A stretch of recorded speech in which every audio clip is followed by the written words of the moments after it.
饿狼！蜘蛛！真不赖呀。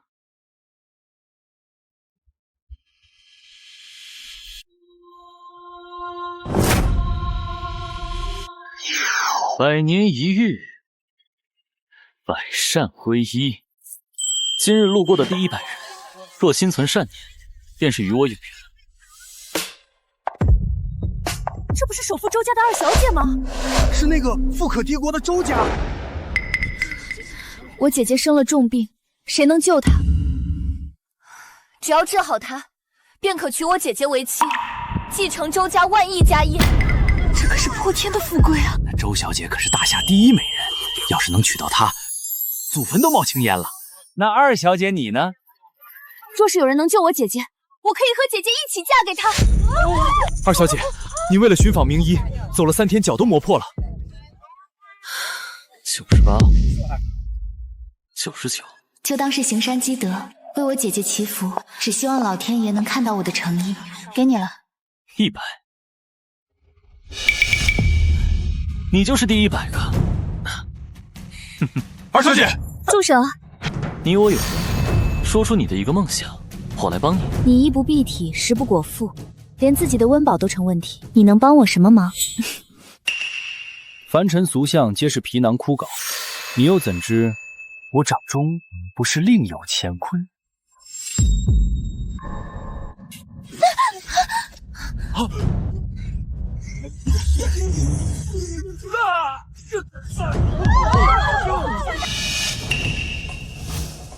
流氓，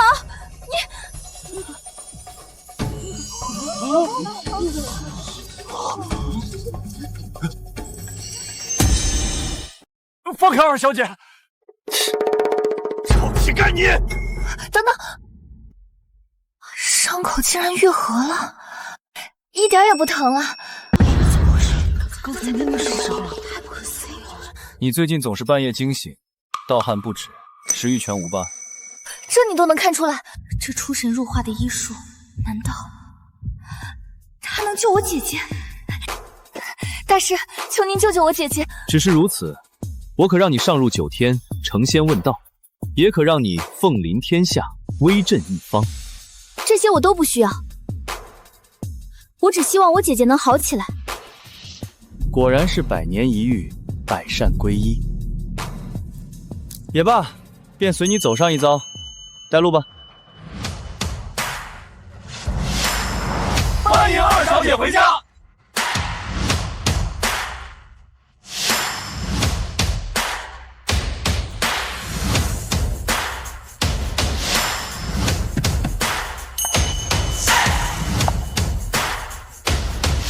2小姐又请来了哪位名医啊？怎么是个乞丐？哼！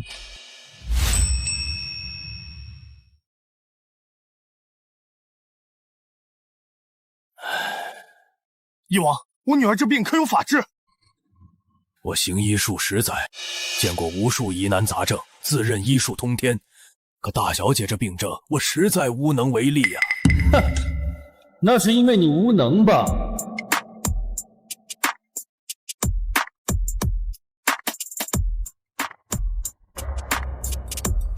老爷，您千辛万苦要寻的医生和医仙请回来了，快有请！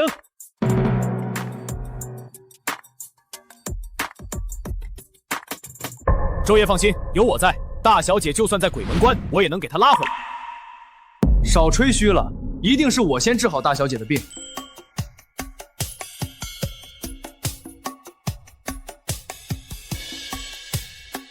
肤如凝脂，唇红似火，这药真不愧是大夏第1美人。行了，没用的人都靠边站，我要治病了。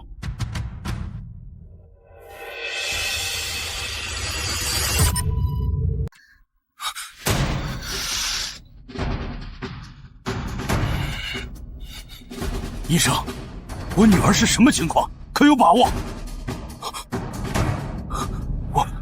这脉象很奇怪，时有时无，时虚时强，这是绝症啊！这怎么可能？天底下居然还有你医生看不出来的病！真是一出好戏。医生，看来这些年你的医术没长进啊。你懂什么？我拿性命来赌，这病不可能有人瞧得出来。哼，无能者的说辞罢了。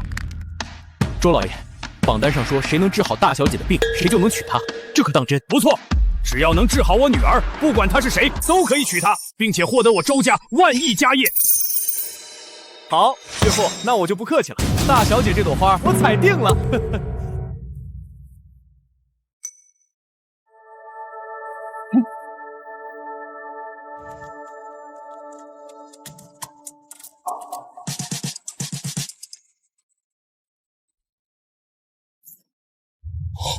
一贤，你看出什么没有？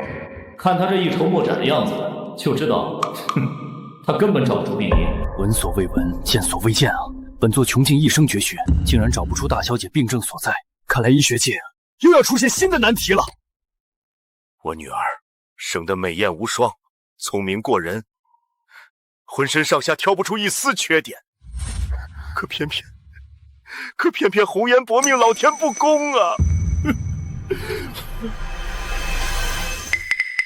你们一定知道还有谁能救我女儿的，对不对？我求求你们了，就算让我倾家荡产，付出生命，我也在所不辞。周爷，普天之下确实有一人能救。谁？医神？他的手沾满毒血时，是地狱爬上来的恶鬼，但治病时，便是人间唯一的真神。翻手生，覆手灭，一手掌生，一手掌死。他的名号我听说过，从来没有人见过他，是生是死都不知道，我该去哪里找呢？那便是你的事情。来人！发布四海令，重金悬赏。是。不用找了。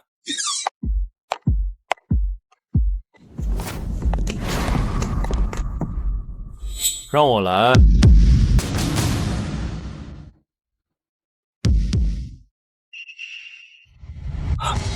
你是谁？爸，这就是能治好姐姐的人啊！就他一个乞丐。二小姐，你别被骗了，一看就是个骗子。井底之蛙。你说什么？哼，说你们坐井观天，却笑天斩。你们治不好的病，便以为天下无人能治？够了！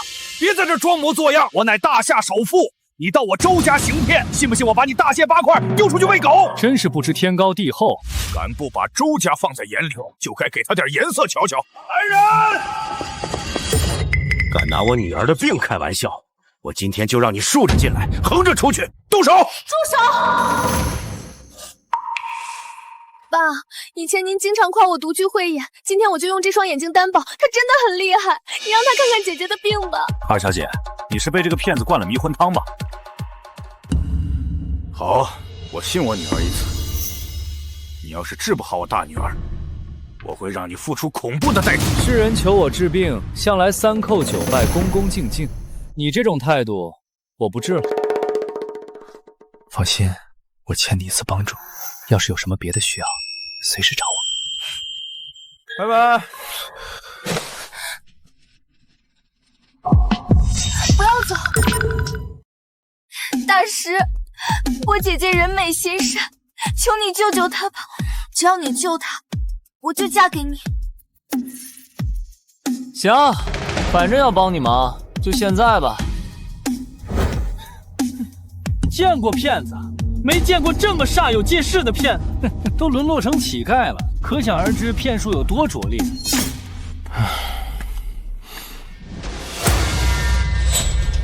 馆长，你在干什么？流氓！天底下哪有这样治病的？分明是趁机倾国！周爷，您亲眼看见了，这等无耻之徒就该乱棍打死！好你个狗东西，当着我的面就敢轻薄我女儿！来人，把她给我丢出去！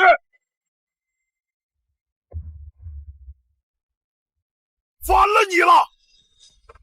先天性心脏病合并间歇性线粒体脑疾病。你说什么？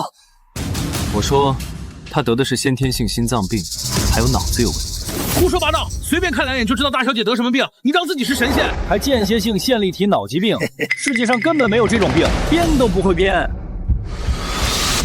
是，心如确实患有先天性心脏病，不过是蒙对了罢了。呼吸沉弱，可不就是心脏有问题吗？至于他说的什么间歇性线粒体脑疾病，现代医学书上根本就没记载。怎么，你是在质疑整个医学界吗？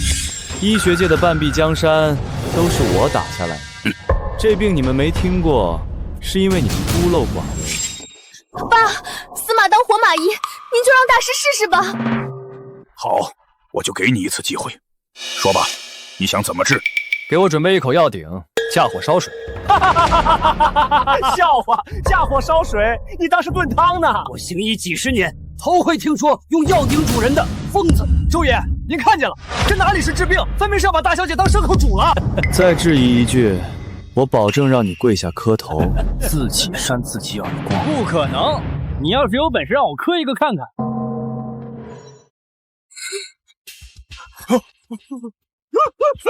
什么？这小子究竟用了什么手段？还愣着干嘛？救命啊！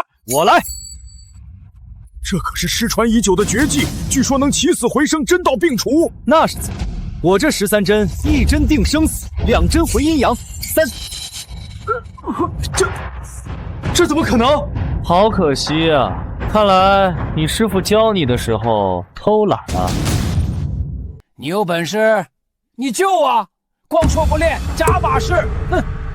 我不杀善良之人，不救无德之人。快去准备药鼎吧，你女儿的病快不行。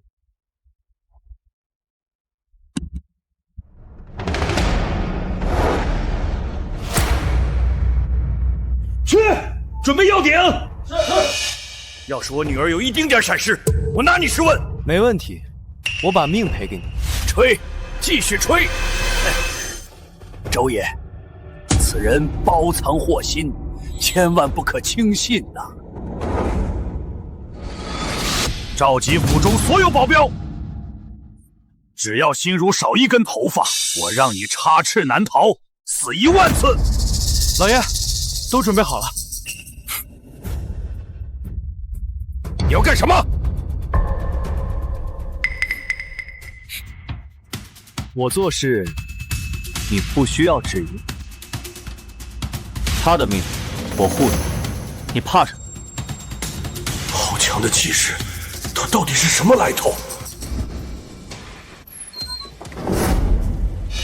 关门做什么？你不想你女儿被外面那些人看光的话，就在这儿好好等着。告诉你，别想耍什么花样！你要是敢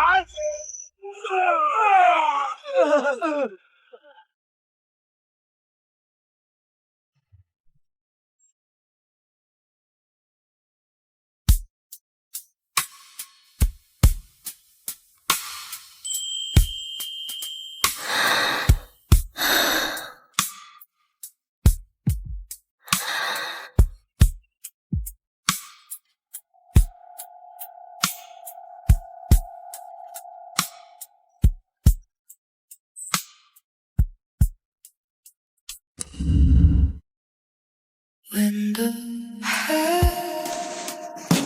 city hung falling, sweater on, but it's my name.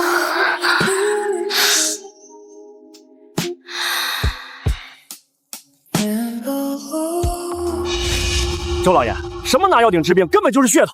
估计他这会儿正在里头轻薄大小姐呢。对。只要轻薄了小姐的身子，她不就顺理成章成了周家姑爷？卑鄙无耻！周家被乞丐拿捏，传出去笑话死！够了！爸，你冷静。他虽然是个乞丐，但真的很厉害。我相信他不会乱来。我问你，你从哪儿找到他的？路边。胡闹！路边随便遇到个人就往家里领。你到这里是菜市场吗？快进去阻止吧，否则后悔莫及，后悔莫及啊！来人，把门给我撞开！今天我要让他好看！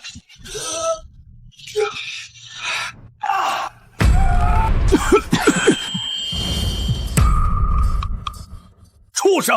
你在干什么？小，你找死！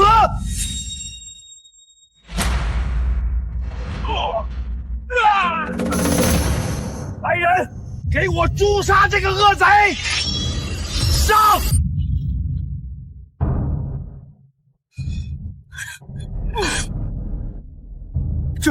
这他妈是什么妖术？妖孽！这个乞丐简直是妖孽呀！一群废物！都给我滚开！让我来！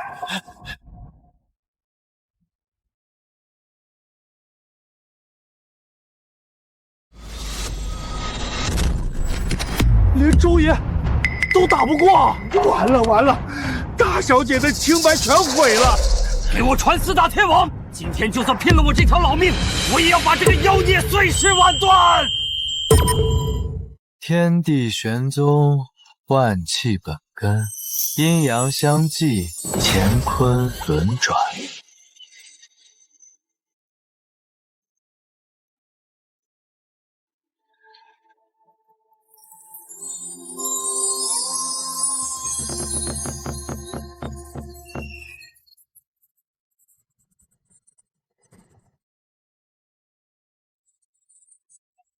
看我的震岳琉璃塔，我的混元遮天伞，九霄惊雷琵琶，闪妖清风剑，今日必破此门，合力破阵！哈哈哈哈哈哈！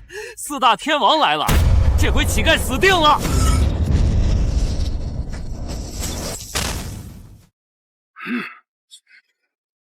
再来，用全力！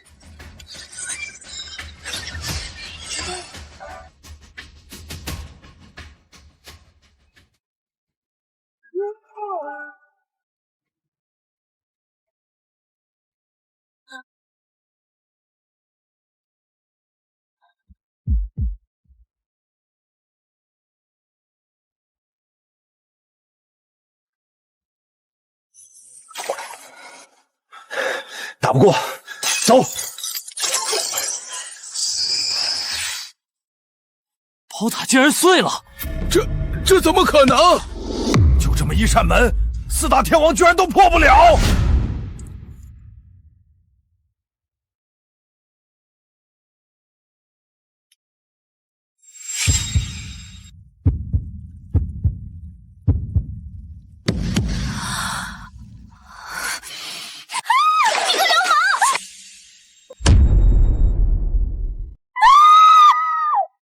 臭流氓！你放开我女儿！流氓！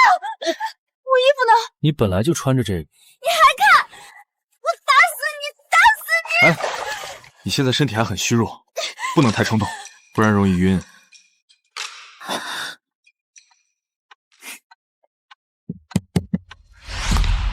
连四大天王都败了，我还能怎么办？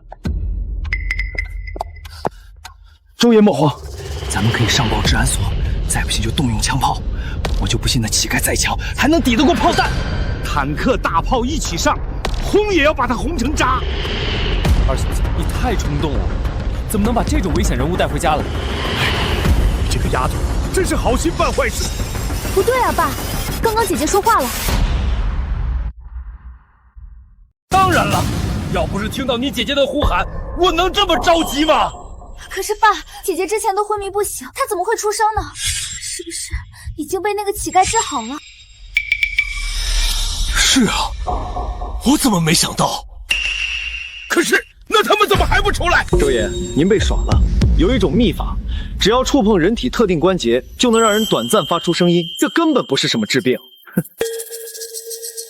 对，那个乞丐就是专门用这一招混淆视听、装神弄鬼。他肯定就是奔着大小姐来的，先把人弄醒，再假装救命恩人，好名正言顺娶大小姐，继承周家万亿家业。该死！该死！难道我的宝贝女儿就要毁在他手里了？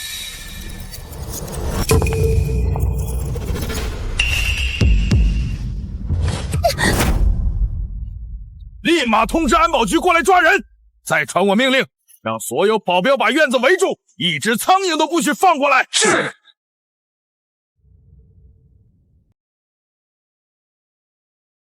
周爷，接到您的命令，我特调30精锐前来支援，人就在里面，你可一定要帮我救出女儿！所有人听令，瞄准大门！里面的人听着，立刻出来，确保大小姐安然无恙，否则我们就要开枪了。里面的人听着，立刻出来，确保大小姐安然无恙，否则我们就要开枪了。臭乞丐，你不想死的话，就赶紧给我滚出来，不然30把枪一起开火，让你后悔莫及。射击！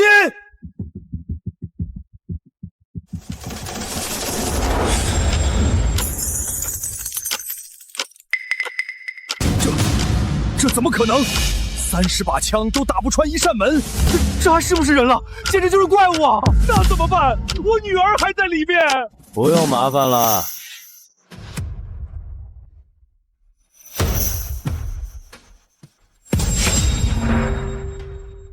我出来了。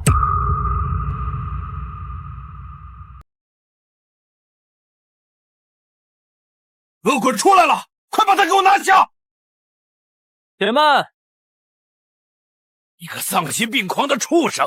你敢欺负我女儿，我让你死无葬身之地！谁说我欺负她了？这人不是给你们救好了吗？你说什么？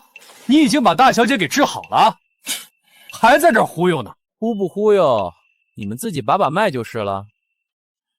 她身上所有的病我都给她治好了，往后日子无病无灾，起码活到100岁。哼，口出狂言，看我怎么拆穿你！这脉搏强劲有力，跟健身10几年的成年男性比一模一样，这也太神奇了，居然真的好了！不可能！这怎么可能？连我都治不好的病，一个乞丐凭什么能治好？居然是真的！大小姐现在一点病都没有了。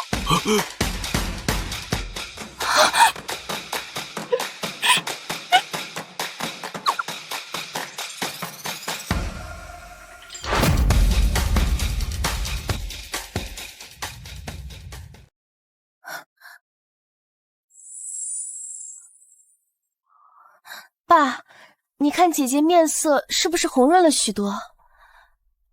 看来她真的没事了。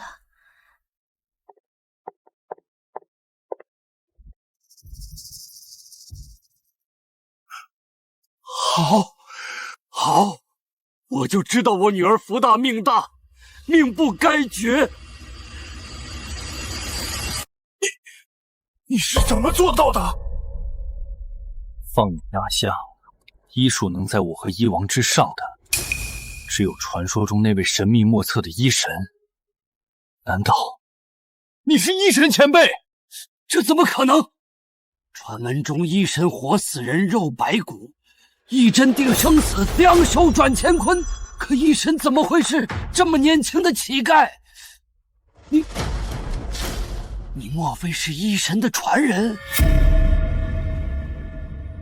能治好大小姐的病，不过凑巧罢了。我帮你，是因为你与我有缘，天命如此。帮完了你，我便该走了。等等，你不娶我吗？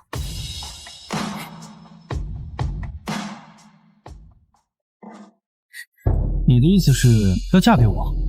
我只是一个乞丐。这有什么？我们周家有的是钱，只要我一声令下，你现在就能当大夏总商会的董事长。没错，我之前发过通告，谁救了我女儿，我就把女儿嫁给他。周家万亿家业也如数奉上，我周才皇说一不二。功名利禄皆是过眼云云，天地之大，还是自在逍遥比较快活。你再考虑考虑吧，多少人排着队想娶我和姐姐呢？特别是我姐姐，她可是大夏第一美人，你看着她就不动心？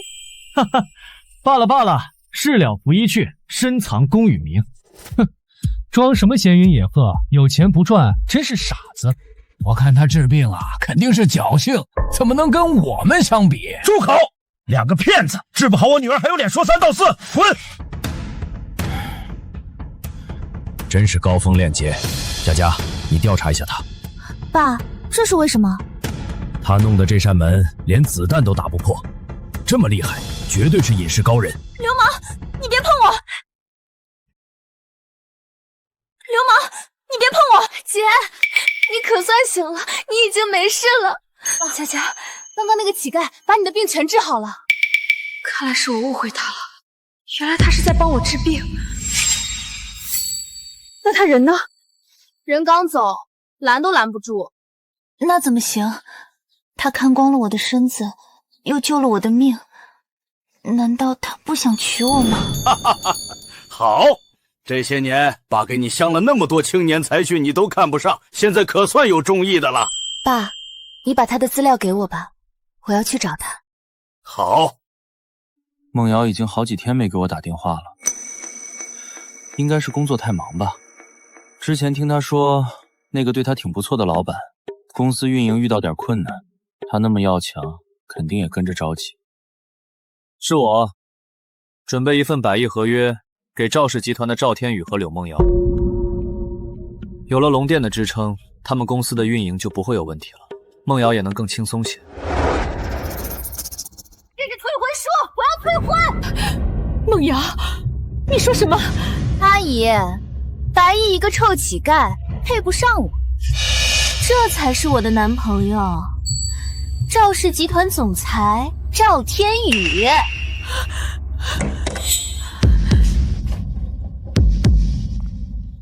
我配不上你。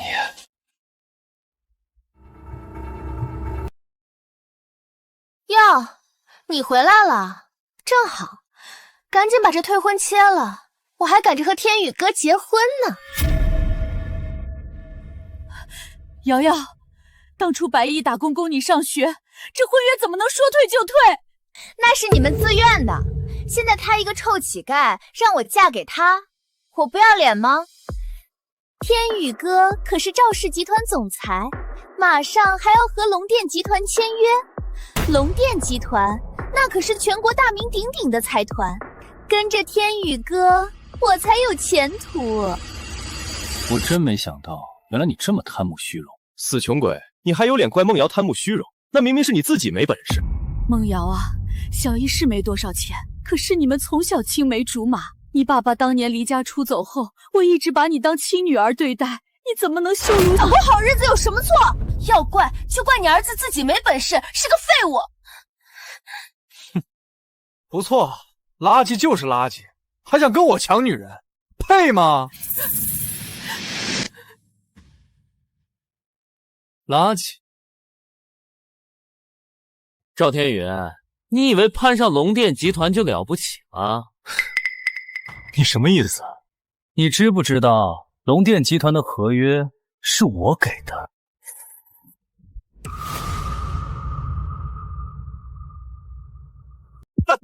你给的？你一个臭要饭的，能给龙殿集团合约？你当我傻呀？真是疯了！天宇哥能签下龙殿集团的合约，那是人家本事。你一个乞丐，连龙殿集团的门朝哪开都不知道，还敢在这吹牛？柳梦瑶，你天天跟我说赵天宇在公司照顾你，是你贵人。你说公司运营困难，你很辛苦，我念着你的好，才刚下令把100亿合约给了赵氏集团。可我没想到，我前手下达命令，你们后脚就上门退婚，嫌我穷，嫌我是乞丐。哼，吹，接着吹。你要是真有那本事，还用得着当乞丐？装腔作势，真是令人作呕。我问你，这退婚书你到底签不签？当然得签，但我得找个合适的时机，比如你们的婚礼。白毅，你还想打倒我的婚礼？你还要不要脸了？让他来，婚礼现场全他妈是宝贝，我倒要看看你敢怎么闹。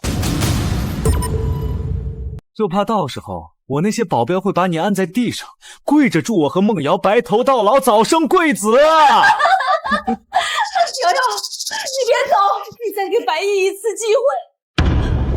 妈，为了那种女人，不值得。你对她那么好，供她上学，为了她天天和人打架，妈心里头替你委屈啊。没事，总有一天我会让他们一五一十都还回来。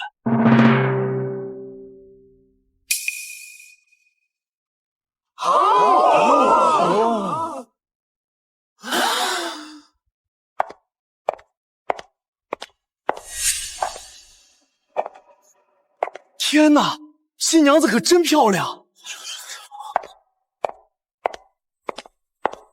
欢迎各位来参加我和孟瑶的婚礼。首先，我想宣布一个大消息：全球最神秘的龙殿集团将在今日与我签订神秘合约，助我集团蒸蒸日上。无电集团的神秘合约，听说只要得到它，哪怕是个三流小公司，也能在一夜之间挤进一方诸侯。赵总，真是要飞黄腾达了，可千万不能忘了我们呀！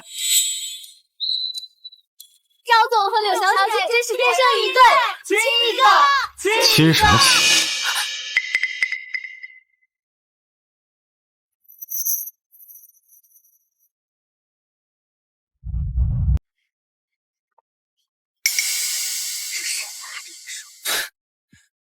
哟，你这臭要饭的还真敢来！穿成这样，怎么想抢新娘？白夜，你就死了这条心吧！我跟你已经不可能了，就算你现在跪下来磕头求我，我也不会再和你在一起。人啊，还是要有点自知之明。各位请看，这是我和新娘的订婚书，这婚还没退呢。他就在这儿和别人成亲，是不是不太道德？这怎么回事？这不是重婚吗？原来新娘早有婚约啊！放屁！那是因为你贪图我的美色，自己不肯退婚。就是，癞蛤蟆想吃天鹅肉，吃不到就想赖着是吧？你也不照照镜子，哪里配得上我们家梦瑶？配不上，从头到尾都是他配不上我。如果没有我对你们的扶持，你们两个人今天还能在南城有一席之地？你给的？你一个沿街乞讨的乞丐，你能给什么？主持人，把这个废物乞讨的视频给我放出来，让大家好好见见真相。快看，这西装革履的家伙居然真的在乞讨！哎呦喂，这也太丢人了吧！破碗破鞋，连狗都不如。就这德行，还敢来婚礼现场捣乱，脸皮比城墙还厚。大家都看清楚了吧？这个废物就是个臭要饭的。各位，如果你们是新娘，会嫁给这种人吗？不嫁不嫁，嫁给他还不如去死。白毅，听见没有？群众的眼光是雪亮的，你连我家梦瑶的脚趾头都配不上。我早说过，你敢来，我就让你见识见识我保镖的厉害！来人，给我打断他的腿！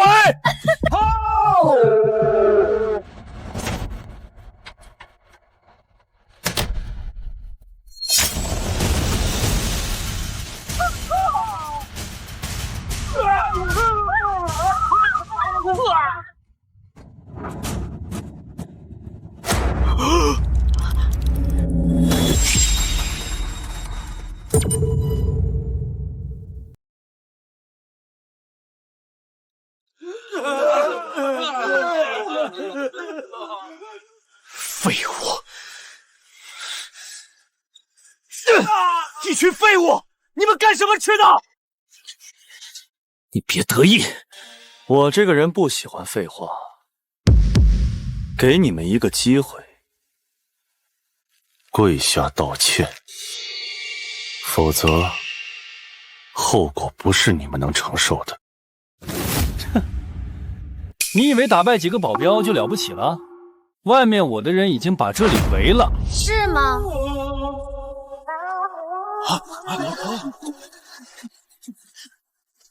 是谁啊？气场好强！我是周佳佳，大夏首富周才皇的二女儿。姐夫，别担心，今天只要有我在，谁也动不了你。姐夫？你说你是周家二小姐，他是你姐夫？那他岂不就是南城第一美女周家大小姐的未婚夫，以后还要继承周家万亿家业的大人物？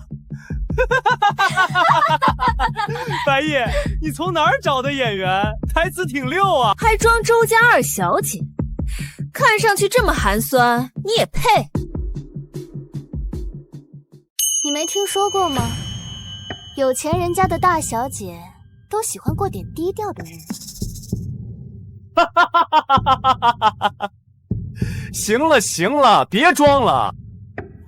不过话说回来，你长得倒是挺漂亮，留下来喝杯喜酒，待会儿跟哥哥加个微信。手放干净点。我看看你他妈是找死！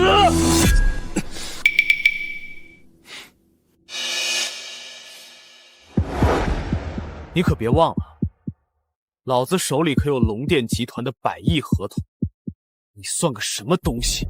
就是，天宇哥可是龙殿集团钦点的合作伙伴，南城谁不知道？识相的就给我跪下，磕3个响头，再学3声狗叫，叫的好听了，老子兴许放你一马。对，跪下叫2声，让大家看看你这废物到底有多怂。你说什么？我没听清。他妈聋了是吧？听不懂人话？来人，给我摁住他！我看谁敢动他！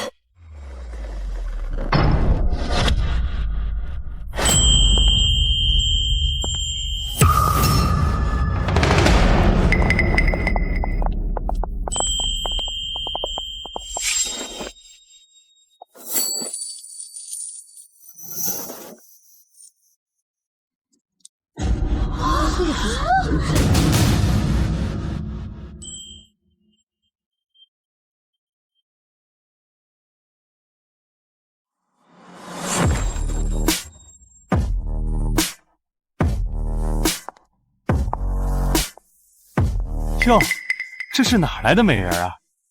你现在还不配知道我是谁。姐，我还以为你是矜持那一个的，没想到你还挺主动的。你之前怎么走的那么匆忙，我都没来得及跟你好好说句话。其实我救你不过举手之劳，你不用特意过来感谢我。我不是来感谢你的，是来嫁给你的。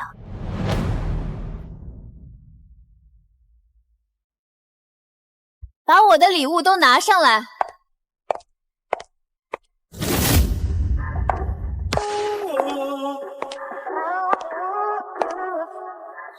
这是云顶别墅的房产证1套，这是劳斯莱斯库里南的车钥匙，这是纯金金条100根，还有这份周氏集团50%的股权转输。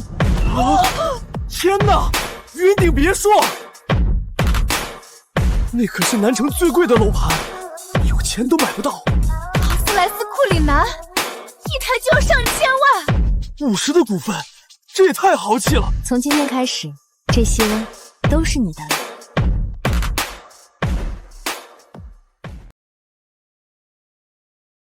你真的要嫁给我？我就喜欢你。你们干什么呢？当这儿没人是吧？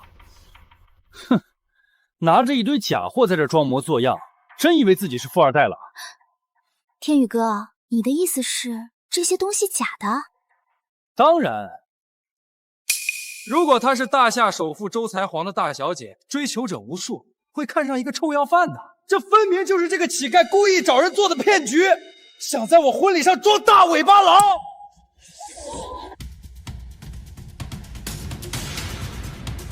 哟，白毅，你还真是煞费苦心啊，搞这么一大出戏，不会是故意拖延时间，不想让我嫁人吧？还真是厚颜无耻。你之前挑选未婚妻的眼光可真差。以后不会了。有的人天生命里没有福分，享受不了破天的富贵，只能一无所有。你让我一无所有？我要是没记错的话，刚才大屏幕里你正跪在地上乞讨。就是一个臭要饭的，拿什么让别人一无所有？你以为穷会传染啊？你该不会忘了吧？龙殿集团已经看中我的公司，我马上就要成为人上人了。等到时候天宇哥结交了龙殿集团，那可是一鸣惊人，某些人这辈子也望尘莫及。马上，龙殿集团的使者就会过来吃我和梦瑶的喜酒，到时候你可一定要留下来好好看看，看看人家是什么排场。毕竟，这恐怕是你这辈子离荣华富贵最近的一次了。你还不快点谢谢我们？要不是我们，你这辈子都不可能看到这么宏大的场面。谢倒不用了。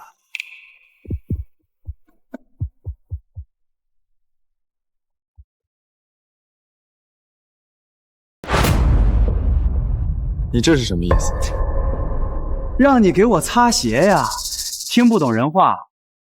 待会儿龙殿使者来了，说给我100亿大单的事儿，到时候场面指不定怎么热闹。我让你这个土包子接触一下上流人的生活，你不应该表示感谢吗？天大的富贵，那你知不知道，你们龙殿集团的合同订单是我给你的？知道，你好厉害啊！笑死我了，那可是100亿订单，你一个乞丐吃饭都成问题，怎么给我？做梦吧！就是，你以为你是谁啊？龙殿大人吗？这人脑子有病吧？龙殿集团是什么体量？他一个乞丐也敢吹？见过不要脸的，没见过这么不要脸的。赶紧滚下去吧，别在这丢人现眼了。就是。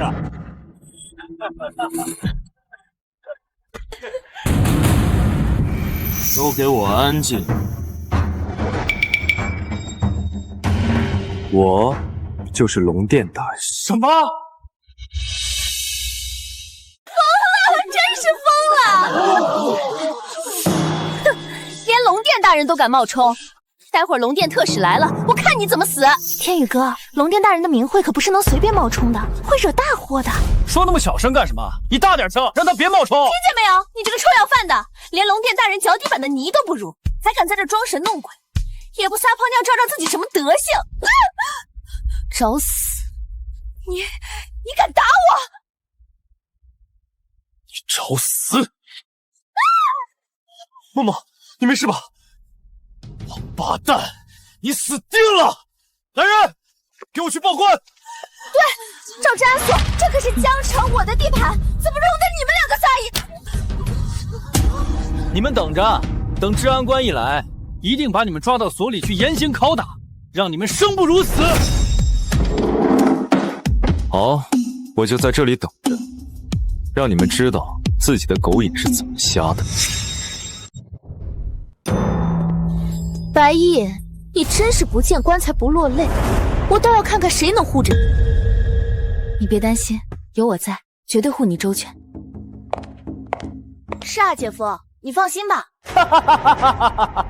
就你们，一个假扮才皇女儿，一个假扮龙殿大人，怎么护啊？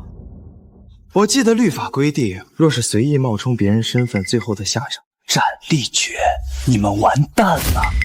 佳佳，把赵氏集团名下所有公司查出来，我要把他拉入商界黑名单。怎么能麻烦你呢？我和他们的账，还是我自己算比较好。有本事你们就去查呀！赵氏集团名下公司详细，那可是商业机密，你们查得到吗？就是，有本事你就去查。我集团名下几十家分公司，个个都是行业翘楚。你要是能拉黑任意一家，老子跪下来给你舔鞋。这乞丐还真把自己当人物了。查赵氏集团，做梦呢！赶紧滚吧，别在这丢人了。谁在寻衅滋事？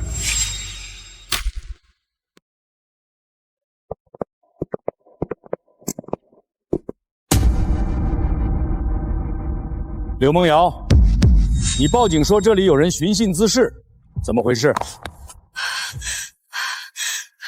宋警官，就是他们2个打闹我的婚礼现场，你可得把他们统统抓起来！寻衅滋事，都给我抓起来！等一下，宋警官，你们抓人不问问事情经过、前因后果，孰是孰非吗？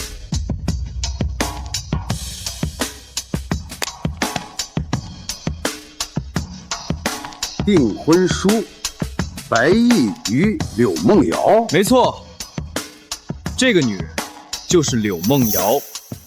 我叫白毅，但她今天结婚却不是和我。刘梦瑶，这到底是怎么回事？宋警官，我跟他之间有婚约是不假，可他自甘堕落，沦为一个臭要饭的。我不想嫁给一个乞丐，我主动和他退婚，但是他不退，还死皮赖脸来大闹我的婚礼现场。这种不要脸的人，难道不应该抓吗？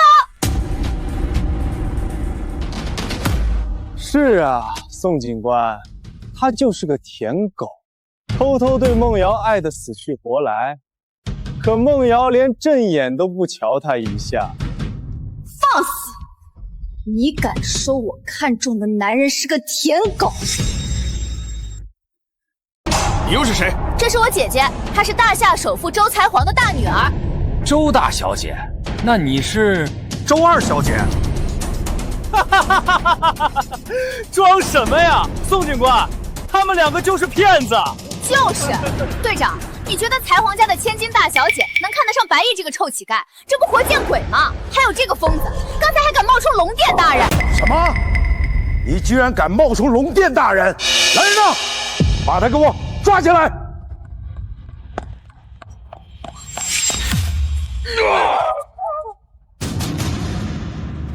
谁敢？我不仅是龙殿大人，还是医神。怎么了？放肆！冒充龙殿大人，其罪当诛，还敢冒充医神！神仙来了也救不了你，把他给我带走，押入大牢，听候发落。等等，不要抓！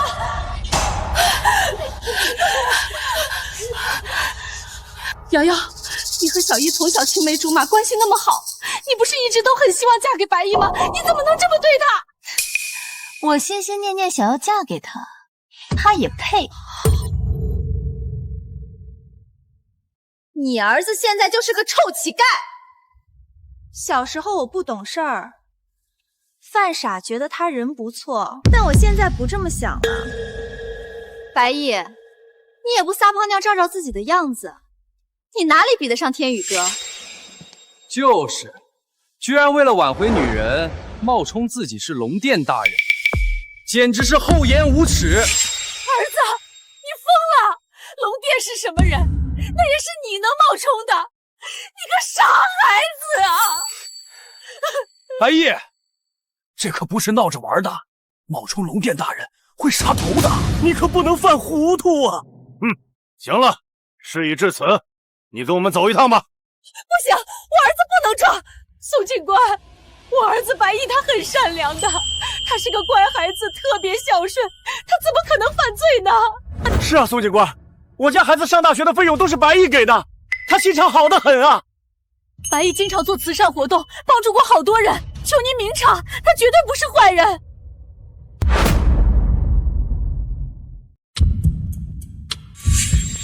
他再是好人，也掩盖不了假扮龙殿大人骗人，还有在这里寻衅滋事的犯罪事实。来人，给我带走！慢着，你说我冒充龙殿骗钱，我骗谁的钱了？骗谁的钱？带走，一审便知。对，抓回去一顿电击，不愁他不招。看来我今天不封了你的赵氏集团，你还真是不知收礼。佳佳，安排下去。来，封，有本事就封，真把自己当才皇女儿了。就是，我是不是你很快就会知道了？什么？她是才皇的女儿？自己说她是呗，装货！大夏首富周才皇，那可是权倾朝野、富可敌国的人物，你为什么要冒充才皇大小姐？我说了，我就是。那就把身份证拿出来。我出门向来有人安排，哪有带身份证的习惯？这就装不下去了吧，太可笑了！姐，电话已经打完了。打完了？不是说要封我集团吗？怎么什么事儿都没有啊？什么？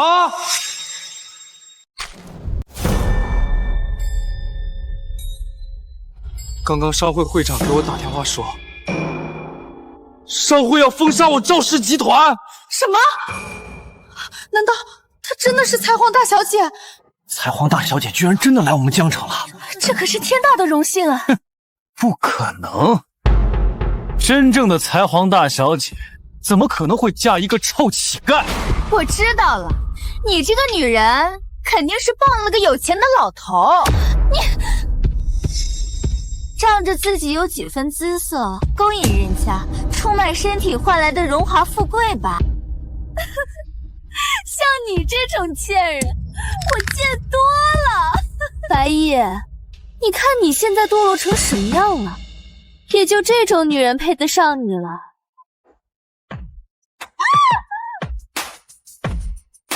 你嘴巴给我放干净一点！贱人，你又打我！宋警官，他打人，你快把他给我抓起来！宋警官，你倒是抓他呀！行了，我不是来处理你们这种婚约纠纷的，谁要是再冲动打人，别怪我请你们去治安局喝茶。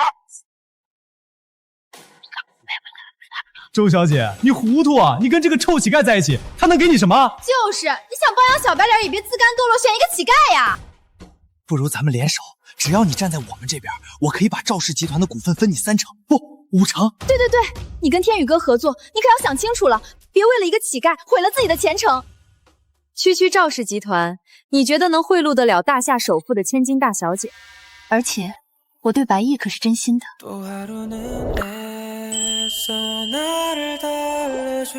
他不是乞丐，他是我的丈夫。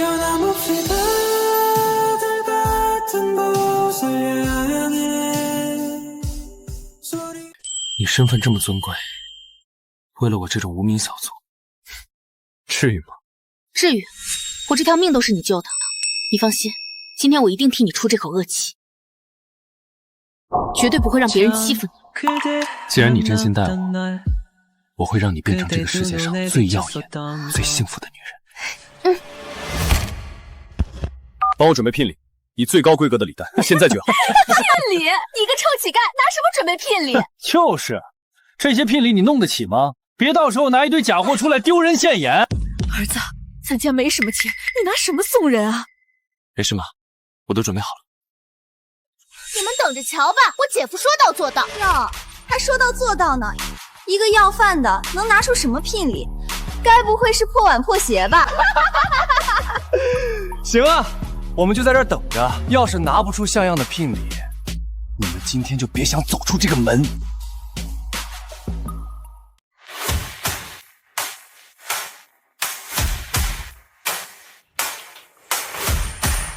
啊！天哪，那尊玉佛我见过，是去年佳士得拍卖会上的镇馆之宝。啊！那些钻石，每一颗都价值连城。儿子，这些是从哪里弄的？都是一些小玩意儿罢了。妈，你看这个儿媳妇，你满意吗？好，长得又漂亮又有气质，妈满意的很。这姑娘真俊，白毅有福气啊，早日抱个大胖小子。看看这些礼物，你喜不喜欢？要是不够的话，我还能再给。姐，这些礼物可比我们准备的丰厚多了。你到底是谁？我跟你说过了，我就是龙殿。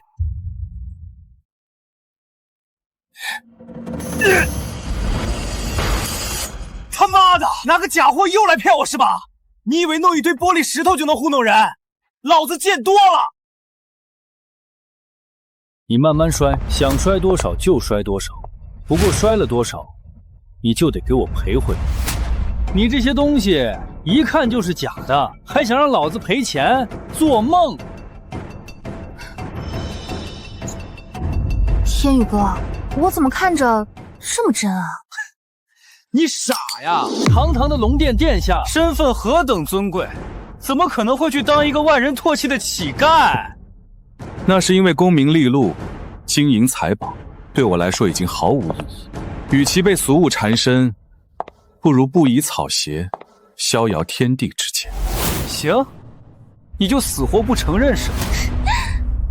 我现在就给使者大人打电话，让他过来揭穿你的真面目。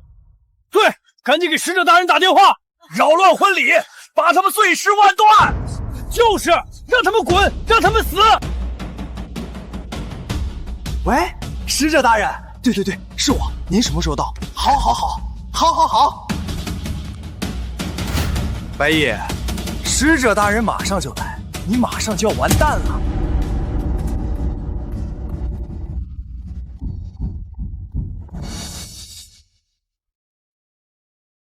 好，那我就在这里慢慢等。一个人总要为自己的愚蠢付出代价。你总觉得赵天宇了不起，但你知不知道，他今天所有的成就都是我给的。要是没有我，他的赵氏集团连江城一流企业都进不了。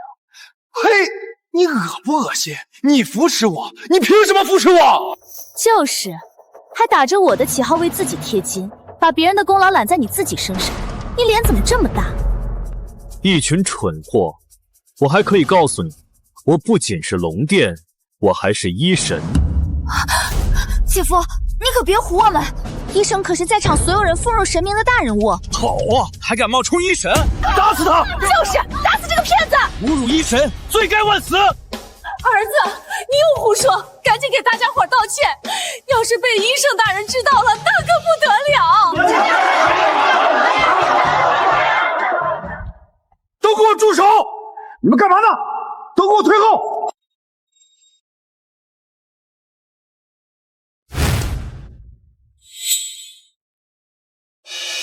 都给我退后！宋队长，你们可算回来了！赶紧把这群疯子都给我抓走！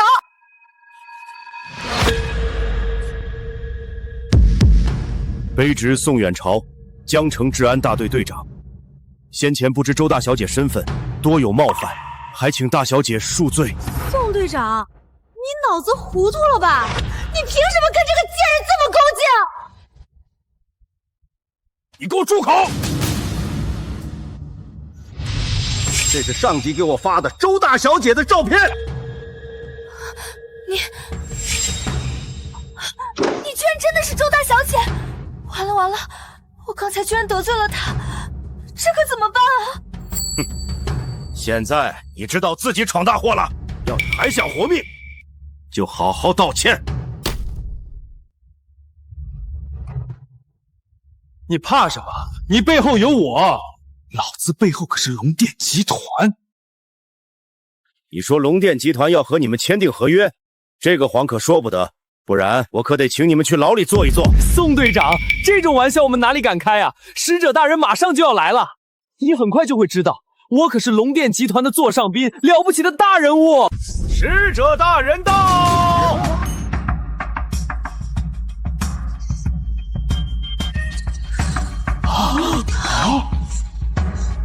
恭迎尊使大人！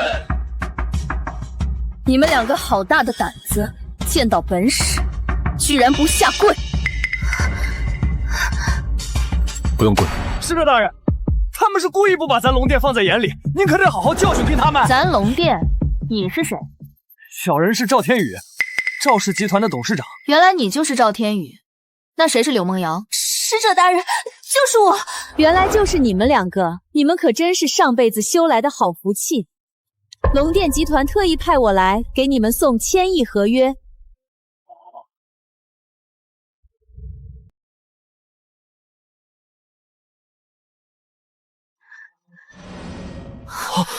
你们两个可是龙殿大人特意要保护的人，有了这份合约，你们可就飞黄腾达了。龙殿大人特意要保护我们？当然，不然你以为龙殿的影响力会帮你们一个小小的江城企业？这是龙殿大人亲自指示的。天哪，我们太荣幸了！哎呀，真是没办法呀，命好。龙殿大人看上我们了，以后我们可就不是一个世界的人了。使者大人，不知如果我们受了欺负，您能不能替我们做主？怎么，还有人敢欺负龙殿指定要保护的人？就是这个小贱人，他刚刚封杀了我的赵氏集团。使者大人，您可得给我做主啊！你敢封杀龙殿要维护的人，该当何罪？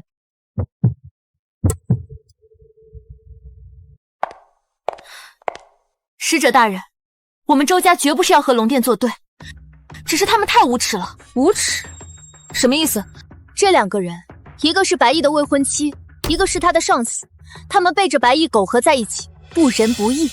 龙殿怎么能够维护这样的人？就是白毅对柳梦瑶一心一意，供她上学，帮她找工作，结果她倒好，跟自己的上司搞在一起，还跑来退婚。这种忘恩负义的女人，也配得到龙殿的庇护？你放屁！我和天宇哥是真爱，白毅就是个舔狗，死皮赖脸贴上来不知羞耻。就是，而且这个臭要饭的还敢冒充龙殿大人，这才是最大的罪。岂有此理！你竟然敢冒充尊贵无比的龙殿大人！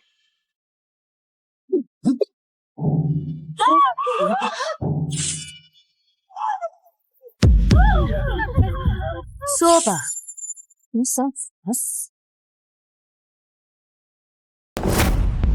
今日谁敢动他，就是与我周家为敌。你什么意思？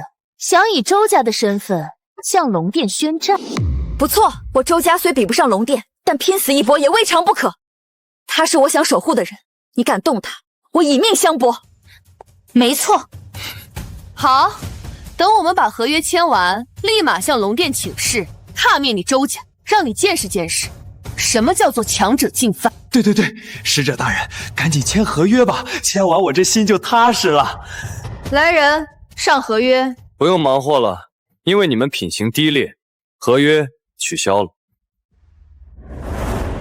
对，取消合约。哈哈哈哈！你说取消就取消，你以为你是谁啊？该不会是在外面当乞丐挣钱又被我退了婚，精神崩溃疯了吧？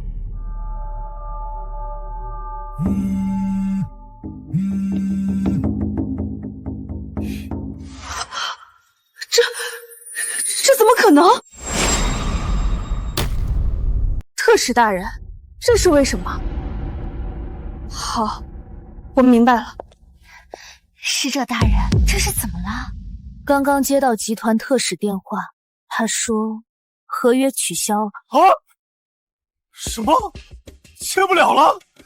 这是为什么？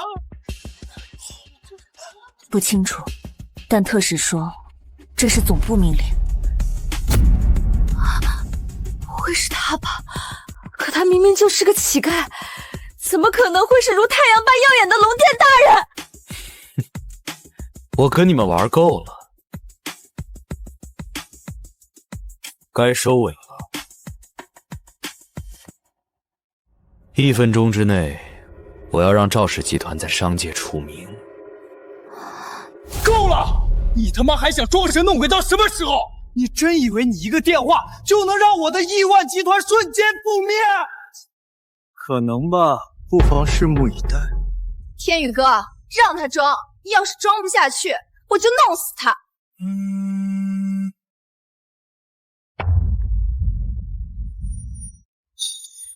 天宇哥，你怎么了？公司遭到外部打击破产了，所有银行账户海外资产全被冻结了，我彻底完了！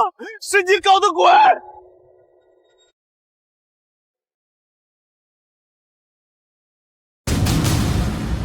不错，就是我。现在你还不愿意相信我是龙殿大人吗？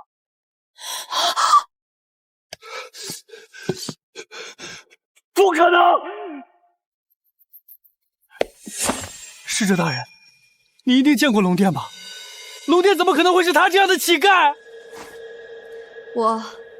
我只是一个小小的江城分部总管，哪有资格见到龙殿殿下？但我听闻龙殿殿下向来以金龙面具示人，身披9霄龙鳞甲，每当他出现，9天之上必有龙吟咆哮，万里晴空，瞬间雷霆万钧，脚下踏着金色祥云，身后浮现5爪金龙的虚影。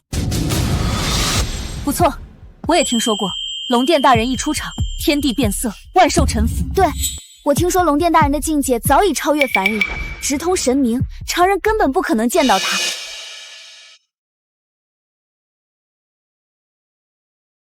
对，是不是这样？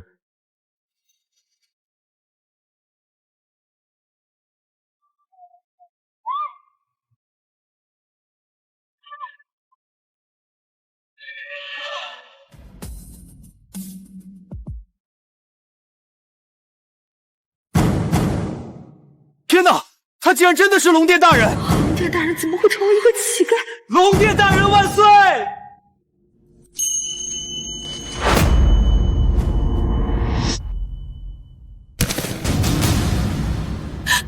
儿子，你居然是龙殿大人！妈，您不用跪，你们都是我的亲人、家人，以后见我永远不用下跪。恭迎龙殿殿下。你怎么也跪下了？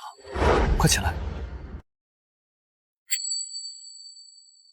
佳佳，你也别跪，我们以后都是一家人，不用这些虚礼。姐夫，你也太厉害了！真没想到你居然真的是龙殿大人，也太神奇了吧！龙殿大人，龙殿大人，我有眼无珠，求您饶了我！白衣，龙殿大人，看在往日情分上，放过我吧！我真的知道错了，我不是故意的。现在知道错了，晚了。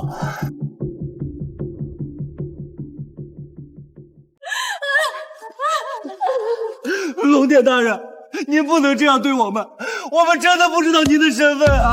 就是，您这是欺负人，动不动就想毁了我吗？白衣，你要是还喜欢我再跟你不就是了？你可千万不能欺负我！娶你，你也配？真不要脸，2个货色半斤8两！白衣，你知道的，我从小没有父亲，没有安全感，我做这一切都是被逼的。你什么意思？甩锅甩到我头上？明明是你跟我说他就是个臭乞丐，这可不关我的事儿！你放屁！是你先勾引我的！放你妈的狗屁！是你自己贴上来的！够了！你们2个不是好东西，谁也别说谁。像他们这种不忠不义、不干不净的东西，该当如何处置？按龙殿律法，当打入寒冰地狱，日夜饱受冰刃刮骨、寒毒噬心之苦，永世不得超生。不要！救命啊！放开我！求求你们！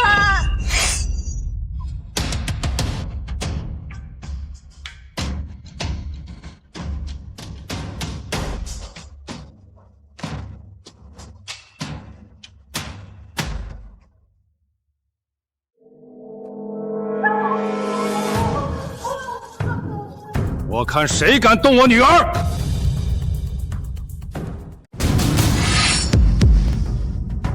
你是什么人？敢来闹事？找死！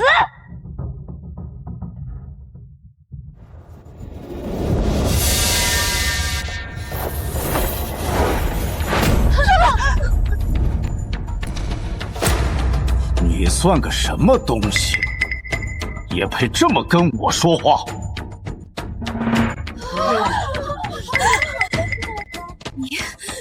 你到底是什么人？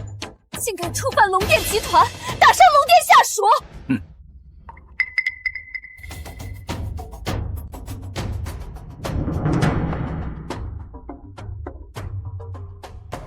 认识这个吗？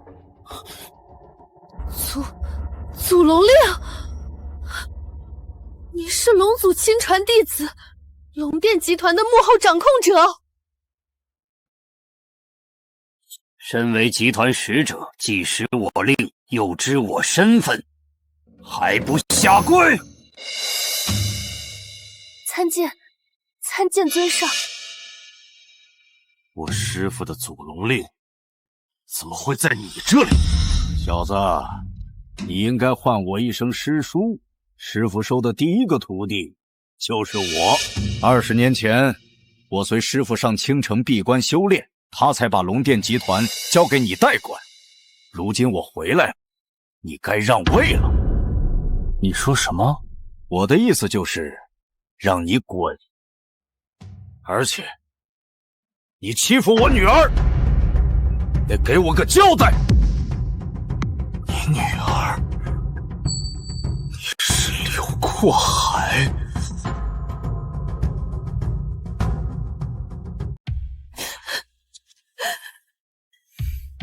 梦瑶，爸回来了。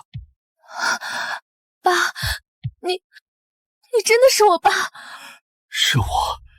当年我离开你和你妈去闯荡江湖，遇到龙祖，他带我上青云山，让我闭关20年，修炼成神。如今我回来了。爸，那您比龙殿还厉害吗？当然，我手持祖龙令，甚至可以直接取代他做龙殿。没想到您这么厉害。这些年让你受委屈了，你放心，爸一定好好弥补你。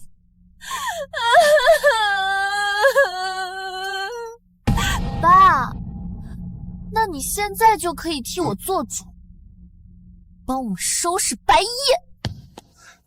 是啊，他得不到梦瑶就想毁了他，不仅大闹我和梦瑶的婚礼，还要把我们打入寒冰地狱。白毅，你该当何罪？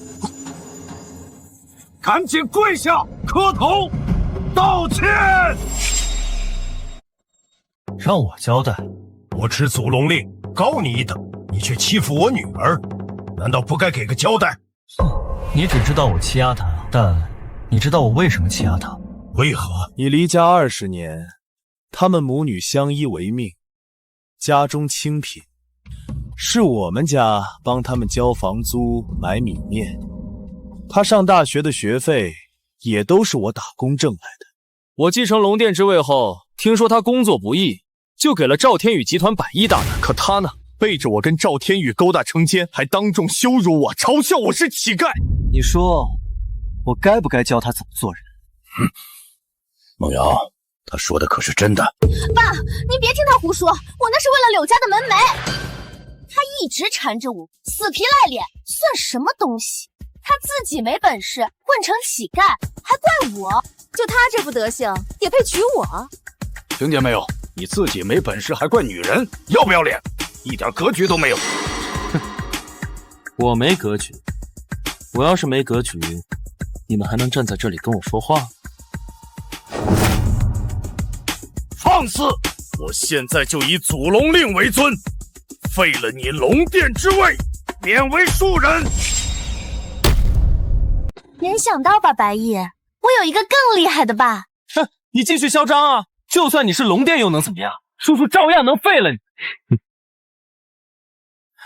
他说废就废，他算个什么东西？你难道还敢违背祖龙之令？你不会以为有了祖龙令就可以号令天下？师父说，不管是龙殿集团还是这天下任何事，都应以正道为尊。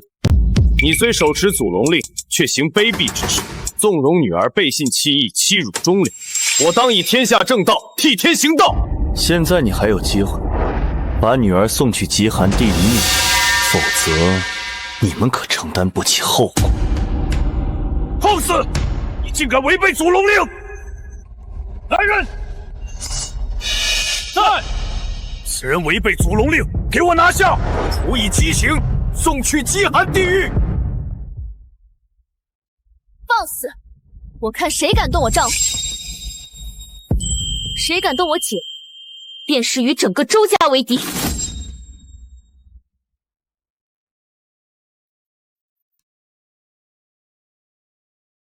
区区周家也敢蚍蜉撼树，和龙殿集团作对，找死！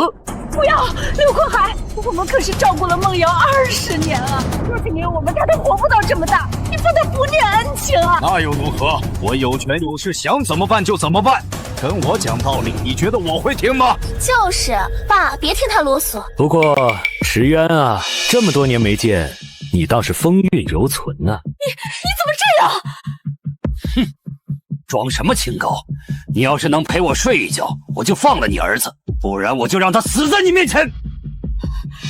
这么无耻的话，你也说得出来？柳阔海，你道心崩坏，恶贯满盈，今日我非替师父清理门户不可。就凭你，石渊，我是看你还风韵犹存，愿意给你机会，自己把握不住，那你儿子今天身陷难救。来人，给我拿下！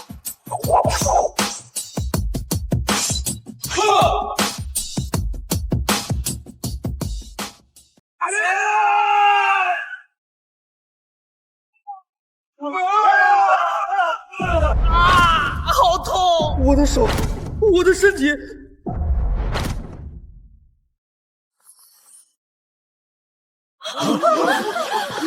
这简直就是神仙手段！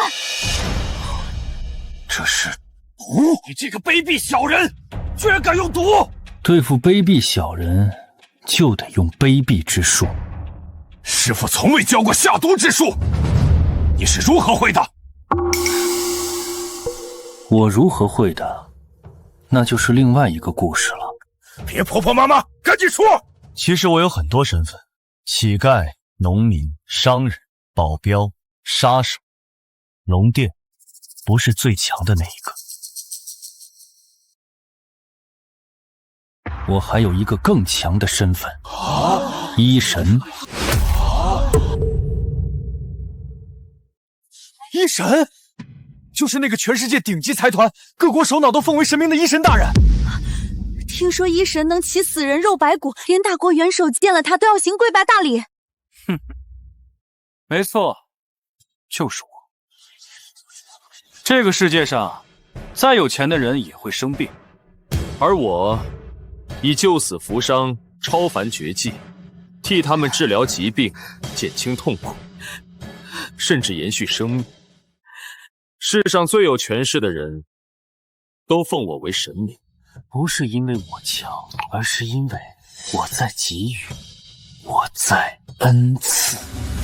你说你是医神，你就是医神。医神已近100岁高龄，通神彻鬼，才20来岁，一个毛头小子，凭什么？就是，医神怎么可能是个乞丐？吹牛不打草稿。你想借医神之名对付我爸，逃避惩罚，做梦！听见没有？你根本就是假的，想用这种下三滥的手段蒙混过关，做梦！是吗？那我就显出医神之身，给你们看看。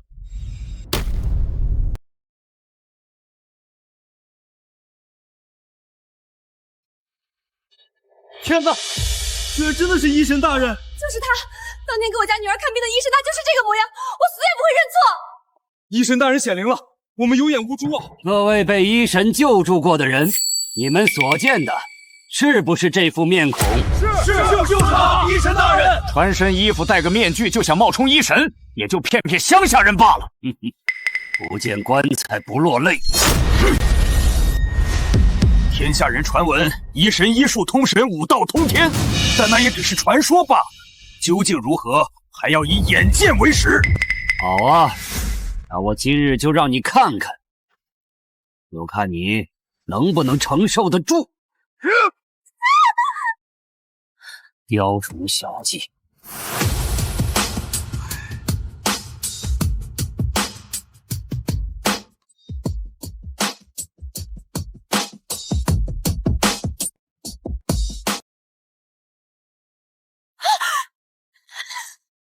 白夜，你到底把我爸怎么了？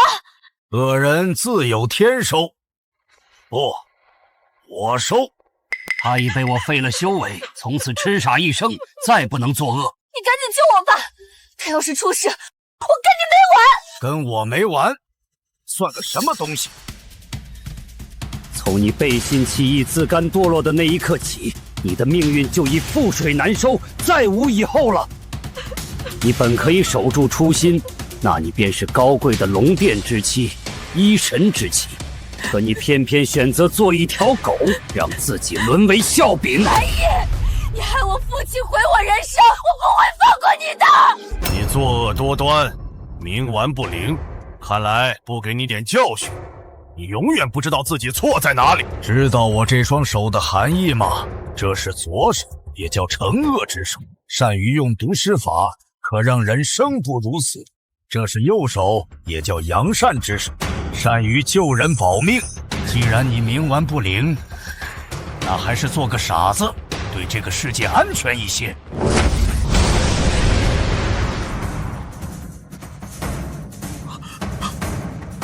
不要，不要！不要，不要！将这3人送入极寒地狱，此生此世永受煎熬。白夜，你居然真的既是龙殿，又是医神。是啊，你都看到了一切，还不愿意相信我？我信，我就是太激动了，这一切太不真实了。姐姐真是太好了，姐夫这么优秀，你一定可以收获幸福的。唉，我本来还想找个比姐夫更优秀的好老公呢，这下可找不到了。这有什么？龙殿英才无数，我给你安排。真的吗？那我可等着啦。儿子儿媳妇，妈太高兴了，妈就盼着你们早点给妈抱个大胖孙子。那我们回去准备一下。